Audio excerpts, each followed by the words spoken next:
New Zealand's intelligence system effort was formally split between two types of extremism.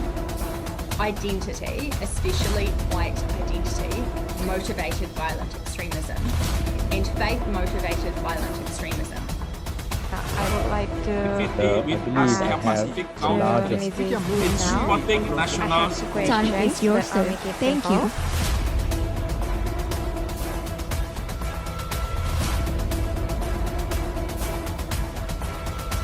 The New Zealand government addressed National Security Faculty Republic of Indonesia Defense University. And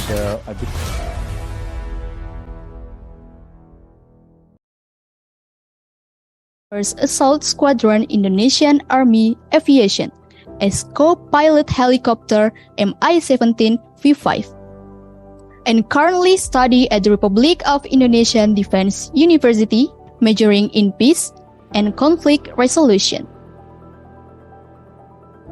Without any further ado, I would like to invite Mr. Zulfikar Fabri. To Mr. Zulfikar, the time is yours. Thank you, Fatin. Assalamualaikum warahmatullahi wabarakatuh. Good morning all. Om Swastiastu. May peace be upon us all. Ladies and gentlemen, I am Zulfikar Fabri. As your moderator today, will guide you in this program. I am very pleased to meet you here at the National Security Faculty Overseas Study Program Report Seminar. But before I invite our speakers, or our present, who will represent peace and conflict program and present research finding of what we have worked hard for around a month. I would like to introduce her first.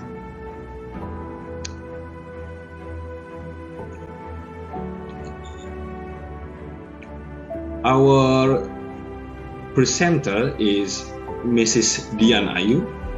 She was born in Palembang, April 5th, 1999, and she held bachelor degree in international relations from Sriwijaya University in 2021. And now she is a magister student of Peace and Conflict Resolution Program, Cohort 11. There are a few related experiences which are she active participant in the book review activity on China's Asian Dream by Tom Miller, organized book by the Center for Nusantara Strategic Studies in 2020. In this activity, Dian Ayu made a valuable contribution through in-depth analysis and brought insight regarding China's relationship with ASEAN. And she joined internship experience at the Directorate General of Customs and Exercise, Subdirectorate of Multilateral Cooperation, International Customs Directorate in 2019.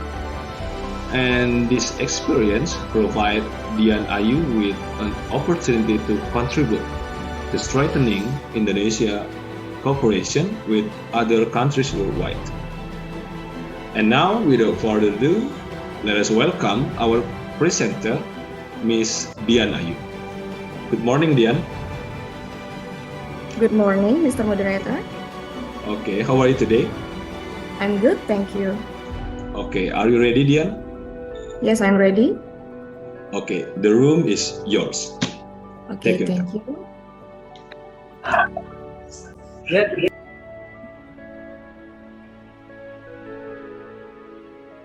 Assalamualaikum warahmatullahi wabarakatuh. Salam, Om Swastiastu, Namo Buddhaya, Salam Kebajikan, and Salam Bela Negara. I am Dian Ayu and delighted to present to you this report seminar, which addresses a topic that is highly relevant and important to all of us. Today, we gather here to discuss the potential of New Zealand as the second most peaceful country in the world, as well as a nation capable of maintaining stability in the Asia-Pacific region. However, we are also aware that despite its positive reputations, New Zealand still faces challenges in preserving peace and freedom amidst its journey towards social justice and harmony. We also cannot deny that the tragic tragedy in Christchurch which dealt a major blow to New Zealand and the international community, have reminded us that no country is truly exempt from the threats of conflict and violence.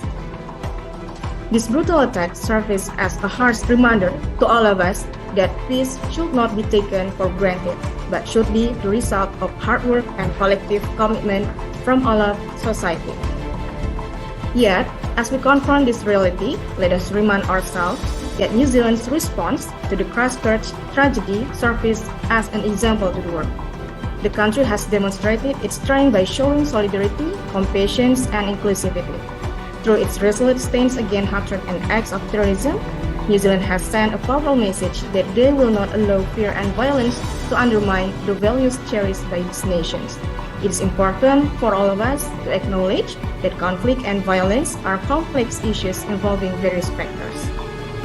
In addressing these challenges, New Zealand has taken progressive steps to address the root causes of conflict, protect individual freedoms, and promote social inclusions. After providing a brief introduction to this result seminar, it is time to delve deeper into the issues that will be the center of our attentions today. I will present 8 topics that have been researched by groups in the Overseas Study Program, which was held last month from May 29 to May 21st to May 31st, which include topic: first, social culture in conflict resolution and land conflict; second, the right of most victims and peace building; third, handling terrorists through the media; and the last, countering terrorism and criminal. In other words, we will discuss New Zealand's role in responding to address this conflict and the efforts to rise from the aftermath of tragedy that we know has resulted in the loss of dozens lives, physical injuries, and trauma. Okay, next slide.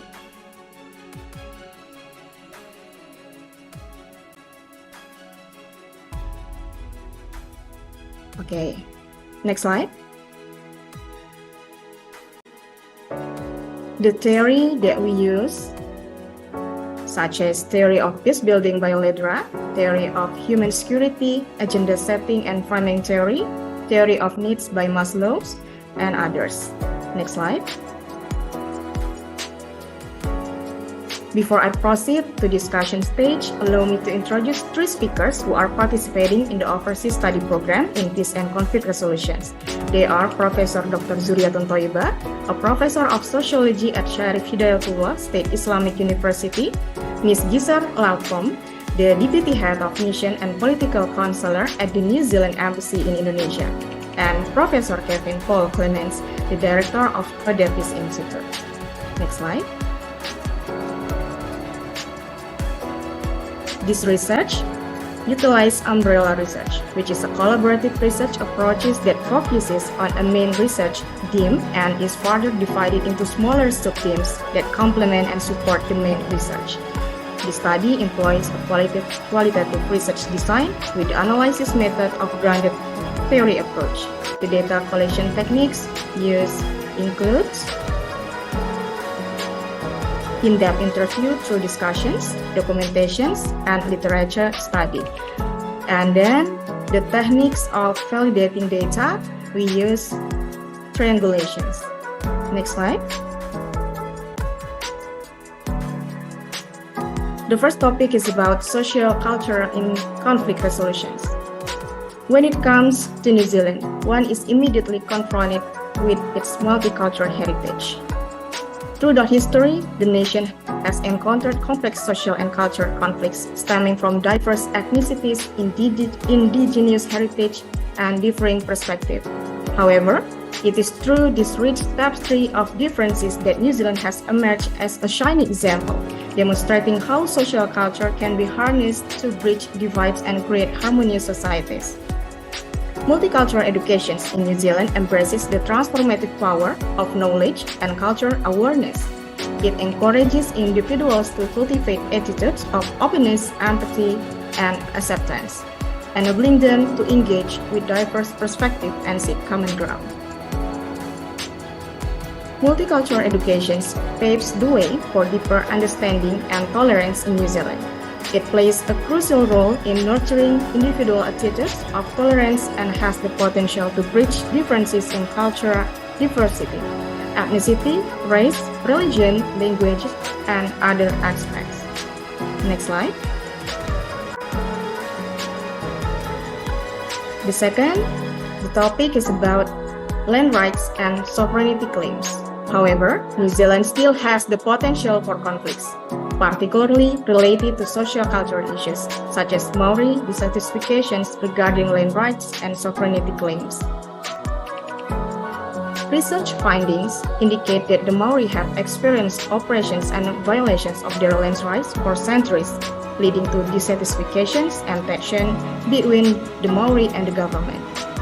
To address this issue, the New Zealand government has taken various steps, including land claims settlement, laws recognizing land rights, partnerships in decision-making, and apologize for historical injustice experienced by the Maori. The Maori response to these government efforts varies. Some Maori tribes express satisfactions, while others are dissatisfied or skeptical of this initiative. Therefore, it is important for the government to continue communicating and collaborating with the Maori, understanding their needs and striving for broader and sustainable solutions to maintain national security and improve the relationship between the Maori and the government. Next slide.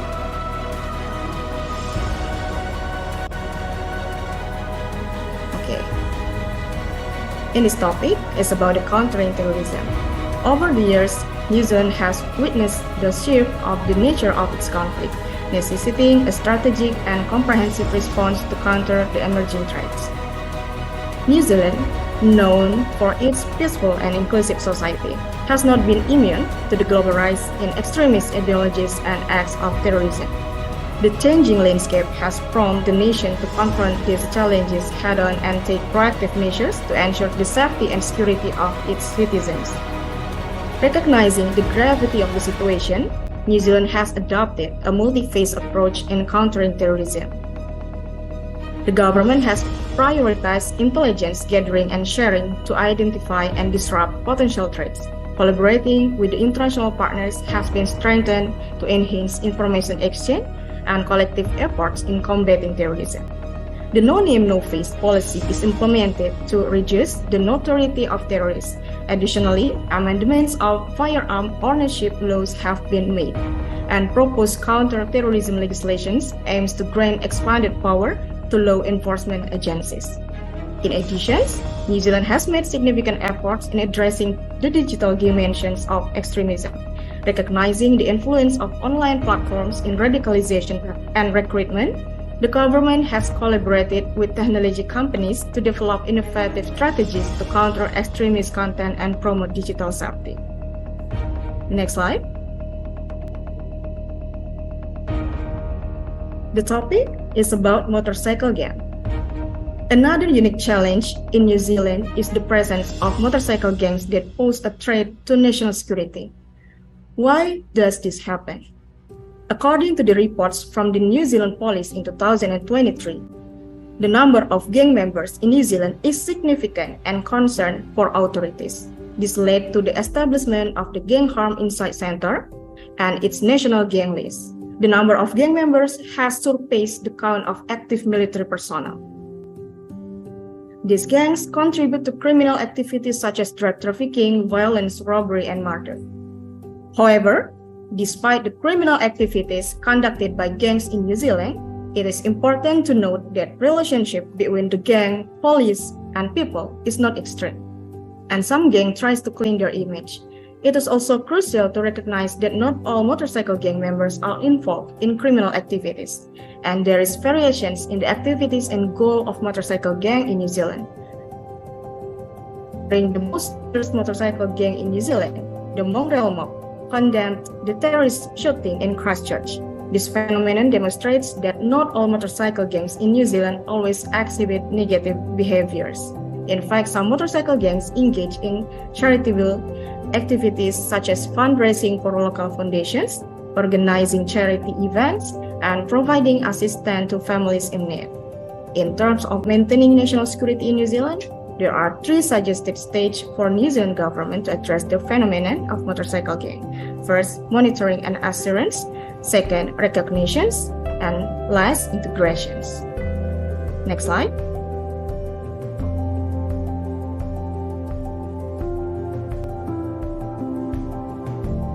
The topic is about handling terrorism through the media. The emergence of the digital age has brought about profound changes in how information is disseminated, consumed, and shared. The internet and social media have provided powerful tools for communication and connectivity, but they also have presented unique challenges when it comes to encountering terrorism. In the context of New Zealand, it is imperative that we understand the critical role of the media in addressing the ever-present threat of terrorism in this technological advanced era. The convergence of technology and terrorism has created an environment where extremist ideologies can spread rapidly and effortlessly across borders, amplifying the impact of terrorist activities. First and foremost, the digital era necessitates a comprehensive and proactive approach to managing terrorist threat through the media. New Zealand must recognize the speed at which extremist content can propagate online and develop strategies to swiftly detect, report, and counter such content. By collaborating closely with social media platforms, government agencies, and international partners, New Zealand can effectively monitor and mitigate the dissemination of extremist propaganda, recruitment materials, and incitement of violence. The media plays a vital role in shaping public perceptions, disseminating information, and influencing public opinion. In the face of terrorism, the media has responsibility to act as responsible and ethical platform that can contribute to encountering extremism narrative and promoting social cohesion. Moreover, collaboration between the media, government agencies, and community organizations is paramount in this digital landscape. By working together, a comprehensive strategy that encompasses prevention, interventions, and rehabilitations while upholding the principles of human rights and freedom of expression. Next slide. The topic is about the right of Christchurch mosque victims and peace building. After explaining various issues and challenges in New Zealand, in this slide, I will explain how peace building takes shape using Ledra peace building approach from 1997. In slide shows a pyramid consisting types of actor and approaches in peace building. At the top position is the top level leadership, composed of key political and military leaders in the conflict. It is important to recognize that in most cases, they represent several key actors within a broader context. In the slide, it can be seen that this level is filled by Prime Minister Jacinda Ardern, the government, and political parties. Second, there is middle-range leadership, where individuals function in leadership positions in protracted conflict situations. Their positions are not always associated with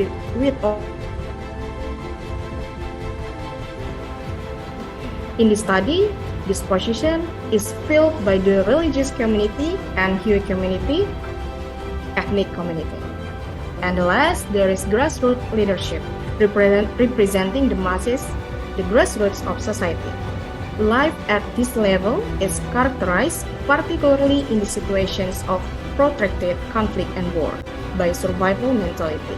At this level, it is filled by NGOs, in this case, the Nawawi Center and the community. And on the right side, we can see several levels of approaches. The selections of the Prime Minister in the study is based on her crucial role. Some of her role, including releasing at least 7 official statements within a week after the shooting. In her speeches, Prime Minister Jacinda Ardern paid special attention to Muslim immigrant victims and the trauma they experienced. She also took immediate reform measures, including banning military-style assault weapons and introducing a government-managed buyback program. The second, the government and political parties played a role aligned with Jacinda Ardern's actions. After the shooter, Brenton Tarrant was charged with the attack and pleaded not guilty. The government gained almost unanimous support in Parliament as the previously passed legislation banning military-style semi-automatic weapons as an initial step in the reform process, just a few weeks after the worst mass shooting in New Zealand's history. In the context of international cooperation, top-level approaches focusing on high-level negotiations were conducted by the Prime Minister through collaborating with the Prime Minister of Canada, bringing together head of state and government along with technology industry leaders to accept and implement the Christchurch Call. At the middle range approaches level, several religious figures expressed condolence and support for the victims, regardless of their religious background. From the ethnic community perspective, the Hui community played a role in gaining a better understanding of key issues and community priorities. The Hui community is also an integral part of Maori culture and organizations in New Zealand. Furthermore, academics, as cited from discussions during an overseas study program with Dr. Giselle Lartholm, Deputy Ambassador of New Zealand to Indonesia, mentioned that they have a national research center aimed to bringing together various perspectives, so that not only the government is involved in this peace-building work, but also researchers and societal perspective. At the grassroots level, there are two actors that play a role, NGOs and the community. NGOs, represented by the Nawawi Center, work to provide access to trained psychologists regularly interacting with children and informing authorities of potential emerging warning signs. Many individuals, both Muslim and non-Muslim, locals and foreigners, voluntarily become volunteers at the support center in Hagley College or assist in the funerals of the victims. In conclusions, it can be inferred that the coordinations and collaboration across various levels, including top-level approaches, middle-range approaches, and grassroots approaches, are needed in the efforts of peace building and unity after the Christchurch tragedy. Next slide. The conclusions. We have some conclusions. First, New Zealand's reputation as a peaceful country. Second, challenges to national security stability. Third, swift and measured step. Fourth, resolution and reconciliation models. Fifth, enhance intelligence capabilities. Sixth, development, security, human rights, and multicultural educations. Next slide. There are some suggestions and recommendations. Suggestion for New Zealand: education of diversity, eliminating online intolerance and extremism, community participation, social culture approaches, embracing gang communities. And recommendation for Indonesia: providing support to victims should be a priority. Second, consider adopting regulations on firearms and security laws aligned with New Zealand's, such as the National Security Act, and develop effective counter-terrorism policies. And the last, ensure legal recognitions and protections of land and sovereignty rights, while increasing access to education, healthcare services, and cultural awareness. And then we have recommendation for next researchers. First, analyzing the social, economic, and security impacts of gang presence in New Zealand, as well as the government efforts to address these issues.